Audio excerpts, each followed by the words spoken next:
The room was packed, not with voters, with cameras, the House Oversight Committee. C-SPAN was live. YouTube feeds were ticking. Commentators were pre-writing their hot takes. Mike Johnson sat still. Across from him, Alexandria Ocasio-Cortez leaned forward. Not aggressive, not yet. Just sharp. Like a blade waiting for skin.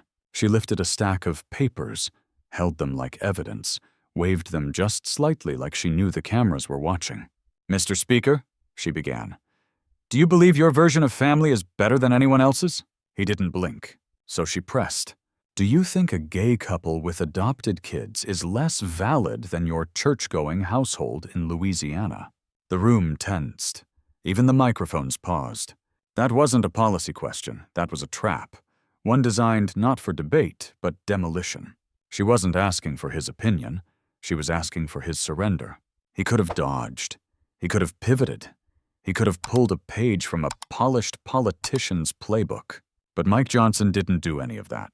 He looked up, met her eyes, and said calm, clear, "No, Congresswoman, I don't believe anyone's family is less. But I do believe something saved mine. Silence. The kind of silence that doesn't wait for a rebuttal. It waits because it doesn't know what comes next." AOC leaned back, lips tight. She hadn't expected that. She expected a fight. She got a story instead. He continued gently, almost like he was remembering instead of defending. "I believe a praying mother can outlast a broken marriage. I believe a boy who sees his uncle kneeling at dawn grows up knowing what strength looks like. I believe family isn't defined by law, but by who shows up when you're bleeding. And for a flicker, just a flicker, the room wasn't blue or red. It was still. Outside, Twitter exploded. #Mike vs AOC, #faith on trial, #standoff.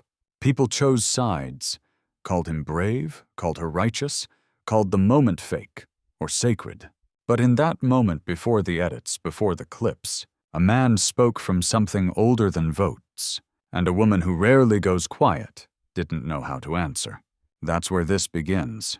Not with a win, not with a knockout, with a man who chose to stand still while the world tried to move him. By nightfall, the clip had already gone viral. CNN had it running on loop. AOC's face sharp with conviction. Mike Johnson's reply clipped into 8 seconds. The title, "Speaker Johnson equates his family to a saving faith." They didn't play the full quote, just the part that sparked fire. And the fire spread fast. Late-night hosts pounced.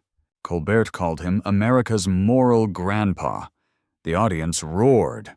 A TikTok influencer stitched the clip with gospel music and rainbow filters captioned, "Another white man trying to legislate love." It wasn't analysis. It was performance, and it was everywhere. His staff called that night. "You should clarify," one said. "Walk it back just a touch," another. A third emailed a draft apology. He read it, then deleted it. Without a word. In the morning, his inbox had over 400 new messages. Some support, but most anger. Sarcasm, threats, gifs of burning Bibles. One email simply read, "Your God is dead, and so is your relevance. In DC, you get used to criticism. It's baked in." But this was different. This wasn't about policy. It was about identity. And the people attacking weren't debating bills. They were dismantling belief. The pressure came from every angle. Think tanks paused their endorsements. A PAC pulled funding pending clarification of remarks. A fellow GOP rep texted, "Even I wouldn't have said that out loud." It wasn't condemnation. It was fear. Not of what he said, but of who it might offend. Mike Johnson wasn't shocked. He grew up knowing how fast the world changes, and how slow the truth moves. He'd seen it before, in churches turned into coffee shops, in schools where prayer became silence and friends who whispered faith like a secret. He thought back to his mother, how she once walked out of a church when the new pastor said love wins but never mentioned sin. He remembered asking her why. She said, "Because love without truth is just permission." That stuck. So when pundits called him outdated, when the headlines read Johnson out of step, he didn't flinch. Because to be out of step with a world sprinting toward applause is sometimes the only way to stay anchored.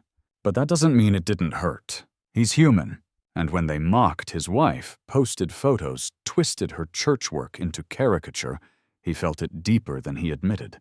Not for himself, but for her. One night as they sat on the porch, she asked him, "Would you say it again if you had the chance?" He looked out over the yard, kids' toys scattered in the grass, a worn Bible still open on the kitchen table, and said softly, "Yes, because I didn't say it to win.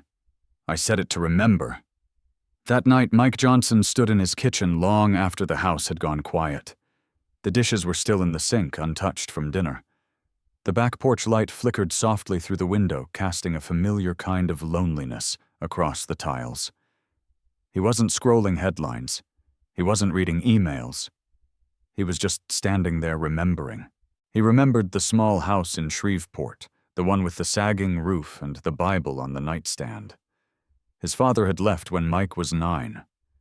No explanation, just an empty chair at breakfast and silence in the hallway. What remained wasn't the absence, but his mother who never missed a Sunday, never raised her voice, and never stopped praying. He remembered the mornings she would wake before dawn, kneeling by the foot of the bed in her faded robe, whispering scriptures with eyes shut tight. Not because she was holy, but because she was holding everything together with nothing but faith and fatigue. Back then, he didn't understand it.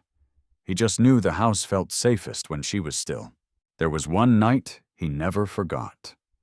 He had come home from school bleeding. Some kid had called his family trash and shoved him into the lockers.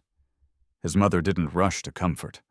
She sat him down, handed him a wet rag, and said calmly, "This world will tell you who you aren't every day. That's why you better remember who you are before you leave this house." At 13, those words sounded like riddles. But at 49, they echoed with the weight of armor. Standing now in his kitchen, that armor felt heavy again. Not from the media or his colleagues, but from the question he kept turning over in his mind, was he being brave or just stubborn? He had chosen to speak about faith in front of the country. But had he spoken from faith or from pride? He walked to the back door and stepped outside. The Louisiana air wrapped him in thick humidity, familiar and grounding. In the silence, he pulled out his phone and opened a note he'd written years ago after his mother passed. It wasn't meant for anyone else, just a record of the things she used to say. One line stood out now, blinking on the screen like a whisper. "Conviction without compassion is just control. But compassion without conviction, that's surrender." He closed his eyes. He could hear her voice low, sure unmoved by politics or pressure. That's what made her strong. And that's what made him stay in the fight. Because it wasn't about right versus left. It was about remembering why he'd come to D.C. in the first place. Not to be popular, not to trend, but because somewhere between his childhood bruises and his mother's prayers, he had seen what happens to families who are forgotten by culture. And he had promised, silently but surely, that he wouldn't let memory disappear from the laws that shape the country. When he came back inside, he walked past the TV still glowing with commentators dissecting his day. He didn't pause to listen. He just placed the phone down beside his Bible, turned out the light, and whispered under his breath, "I remember who I am." The next morning, they expected him to fight back. The staff had talking points, ready conservative media waiting to amplify a counterattack. Headlines had framed the moment as a culture war speaker, Johnson versus the left. All he had to do was swing. But when he arrived at the Capitol, he asked for something else. No press briefing, no retort, no counterpunch, just a quiet room and a chair. That afternoon, he returned to the same committee hearing where it all began. Same layout, same microphones, same restless air. Alexandria Ocasio-Cortez wasn't on the panel this time, but her shadow lingered in the room. As the hearing wrapped, someone asked if he had anything to add. A moment passed.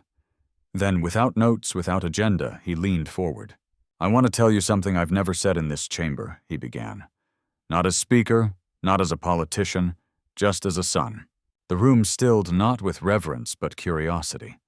It wasn't what they expected. Not from him. When I was 11, he said, I came home one night to find my mother crying in the laundry room. The washer had broken again. We didn't have money to fix it. I offered to quit school and find work. He paused, not for effect, But because the memory still felt raw, she looked up at me, face streaked with detergent and tears, and said, "God didn't give me a son to carry my burdens. He gave me one to carry hope." He didn't raise his voice. He didn't dramatize. But the words landed differently. Not because they were powerful, but because they were honest. "I believe in family," he continued. "Not just because it's policy. Because I watched a woman with no help, no husband, and no handouts keep one alive through nothing but prayer and grit. If that makes me outdated, then maybe we've updated the wrong things." One congressman shifted in his chair. Another glanced down, tapping his pen. The staffers behind him stopped typing. He wasn't winning votes, but he was shifting the room. Outside, the clip surfaced again, this time not from a network, but a Capitol intern who recorded it on her phone. No graphics, no overlays. Just a man speaking plainly. And somehow that landed louder than a headline. When he finished speaking, no one said a word. Not out of shock, not out of reverence, but out of something rarer in Washington restraint. One aide seated in the corner slowly closed her laptop. A Republican senator, known more for grandstanding than reflection, leaned forward with his fingers steepled under his nose. Even a progressive staffer barely out of college, proudly cynical, sat a little straighter, as if hearing something he didn't expect from someone he thought he understood. No applause followed, no performative rebuttal, just silence. And that silence had more than outrage ever could. It wasn't agreement, but it was acknowledgement. And in politics, that's not nothing. Down the hall, a reporter from a center-left outlet known for her biting columns paused before sending her draft. She deleted her opener, rewatched the clip, then wrote a single line. Sometimes even a narrative has to step aside for a man telling the truth. Meanwhile, in offices across the hill, the video spread not because of algorithmic rage, but word of mouth. Staffers forwarded it without context, just subject lines like, "Watch this. Different tone today. Worth your 4 minutes." And it kept moving, not because it was loud, but because it was real. That night, AOC posted nothing. No quotes, no clips, no witty one-liners. Some thought she was recalibrating. Others thought she was retreating. But she wasn't doing either. She was remembering. Because whether she liked it or not, the man she once labeled as dangerous didn't try to defeat her. He simply shared something she couldn't dismiss. And that unsettled her more than anything he could have argued. Across the country, a pastor in Tennessee played the clip before Sunday service. A teacher in Colorado added it to a civics class. A retired veteran in Arizona sent it to his daughter with 3 words. He didn't blink. Not everyone changed their mind. Not everyone softened. But something had shifted, something subtle and foundational. Because sometimes when a man doesn't flinch, the room doesn't react the way it used to. It listens. And sometimes that's all the victory you need. It didn't make the front page of the New York Times. No headline screamed about a turning point. No primetime special dissected the moment. And yet it moved quietly, steadily. It started in a church bulletin in rural Georgia. A deacon added a note beside the Sunday announcements, "Family doesn't need defending. It needs remembering." Then came a Facebook post from a single mother in Kentucky. She wrote, "I don't usually watch politics, but this man, he reminded me of why I kept our porch light on even when my husband left." The post had no hashtags, no flame emojis, but it had 28,000 shares in 2 days. In Iowa, a man played the video for his teenage son while they cleaned out the garage. "You don't have to agree with him," he said. "Just pay attention to how he stood still." In New Mexico, a grandmother gathered her grandchildren around the kitchen table. She didn't explain who Mike Johnson was. She just played the clip and said, "This is what dignity sounds like." They watched in silence. At a barbershop in Cleveland, the video played without sound on a mounted TV. A man looked up mid-trim and said, "That guy looks like someone who still talks to his wife." Everyone chuckled. Then they watched. Not all the feedback was warm. Some called it manipulative. Others accused him of hiding his agenda in sentiment. But the tone had shifted. Even his critics said things like, "I still disagree with him, but I get why people listen." That was new. In a veterans hall in Pennsylvania, an old man played it during poker night.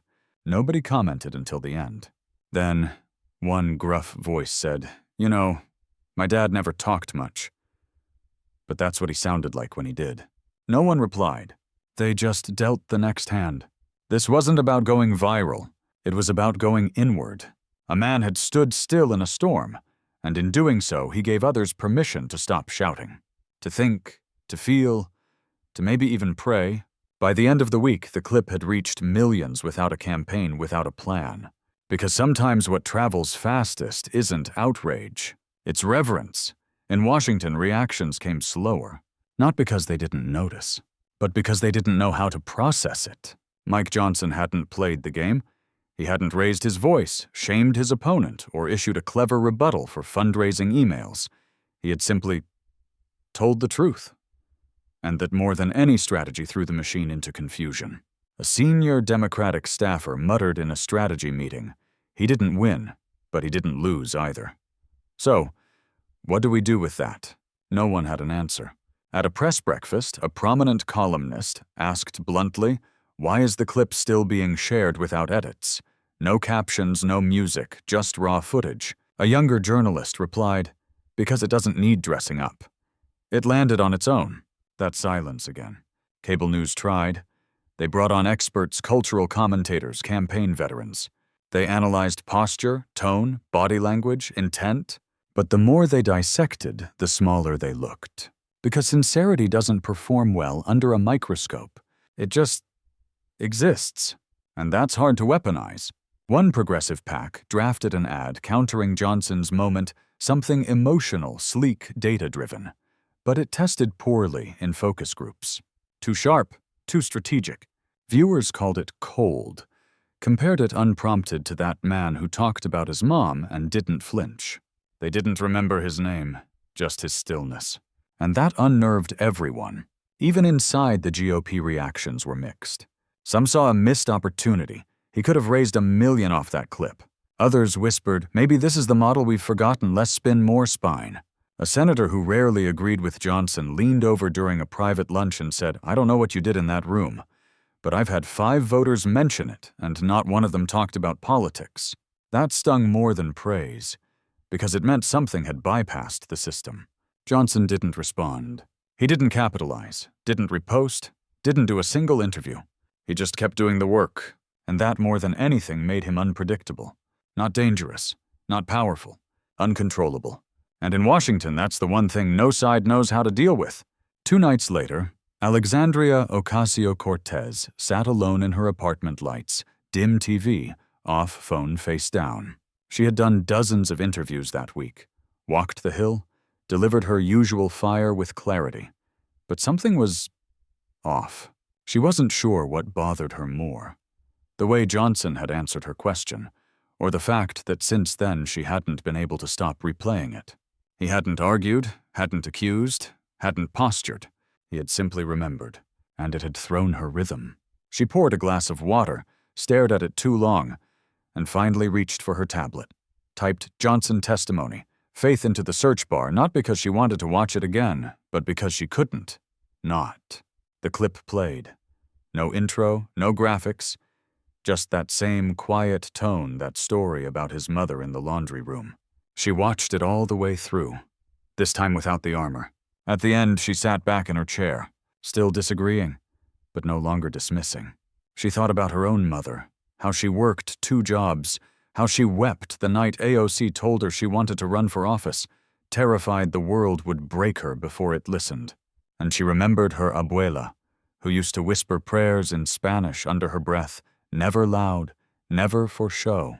Faith wasn't foreign to her. It just wasn't part of her politics. But now she wondered if it had been too easy to write off what others were still holding on to, not out of power, but out of survival. She opened her notebook and scribbled 1 line. Not all conviction is control. Some of it is memory. She stared at it for a long while, then underlined it twice. A few hours later, she drafted a tweet. It wasn't planned. It wasn't tested.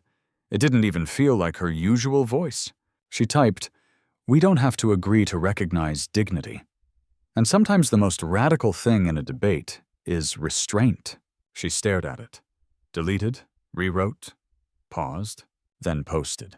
No thread, no defense, just that. And it landed. People didn't say she was conceding. They said she was listening. And somehow that did more than any rebuttal ever could. Days passed. The cycle moved on. New hearings, new headlines, new outrage. But the clip stayed. Not in the algorithms in the air. It was in the silence between fathers and sons in kitchens where grandmothers quietly turned off the news and played that 4-minute clip one more time. It was in the text from a brother who hadn't spoken about faith in a decade. This guy said what I never knew how to say. It was in the pause before someone answered a question about what they believed. Because now, they remembered. Mike Johnson didn't win a debate. He didn't convert a room. He just stood there and refused to become a version of himself the world would have clapped for. And somehow that left a mark deeper than any soundbite ever could. He didn't call for change. He called for memory. And that was more radical than anyone expected. Because conviction today isn't popular, it's mocked, framed as stubborn, outdated, oppressive. But conviction, real conviction, isn't about power.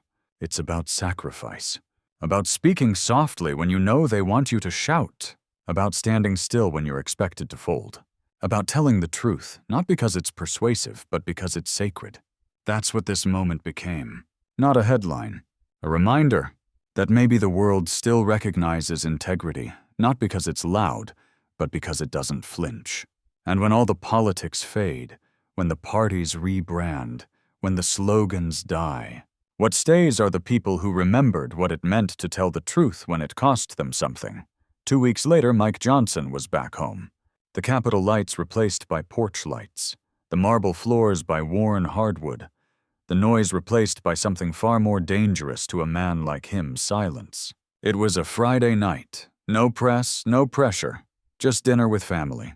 His youngest son was asking about football. His wife was laughing at a story from church. The casserole was slightly burned and nobody cared.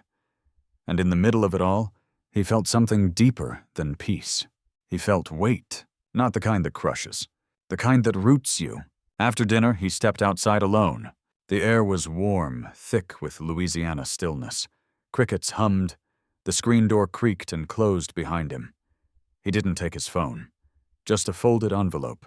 Inside was a note. Not recent old, worn, the ink faded from time. It was written by his mother the day he left for college. You won't be able to take my voice with you, but you can take my silence. And remember what it meant when I didn't speak because I trusted God more than my own defense. He hadn't read it in years, but tonight it felt like the only thing worth rereading. Inside the house, his oldest daughter was sitting on the stairs watching him. He didn't see her at first, but she watched the way he sat, the way he held the letter, the way he wasn't performing for anyone, just being. And later that night when she kissed him goodnight, she didn't ask questions. She just said thanks for staying steady. He looked up, smiled, didn't explain. Because some legacies don't require explanation. They just need someone to notice. In New York, AOC saw the clip again this time, not on her feed, but in her inbox. It had been sent to her by an older woman from Queens who said, "I disagree with both of you, but thank you for not making faith a weapon this time." She didn't reply. She just sat with it. Maybe that was the point. Maybe legacy isn't built when you're loudest, but when your silence becomes someone else's strength. In Ohio, a teenage boy showed the clip to his skeptical father. The father didn't say much, just nodded slowly, then muttered, "He sounds like your granddad used to." That was enough. We talk about legacy like it's a speech, a book, a monument. But most of the time, it's a moment, unrecorded, unshared, uncaptioned. A father on a porch with a letter, a daughter at the stairs remembering how he sat still, a country divided, pausing just briefly not to agree, but to understand. And sometimes that's more powerful than unity. It's memory. So maybe you've seen the clip. Maybe you came here curious, waiting to pick a side, waiting for a win, waiting to argue. But something quieter happened. Because every once in a while, someone speaks not to change your mind, but to remember theirs. And when they do that without shouting, without blaming, without asking for applause, you pause too. This isn't a call to take sides. It's a call to ask one question. What would you say?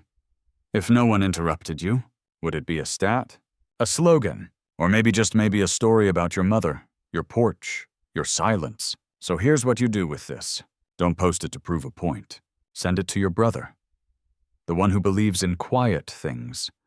The one who remembers your father never raised his voice but always kept his promises. Watch it again alone if you need to. Let it wash over you like something you forgot you used to believe in. Because in a world full of noise, sometimes all it takes is one steady voice to remind you you don't have to yell to mean it. If this story stirred something in you, not rage, not pride, but memory, don't scroll past. Share it with someone who still believes. Not in Mike Johnson, not in politics, but in moments that feel like truth when no one's trying to sell it.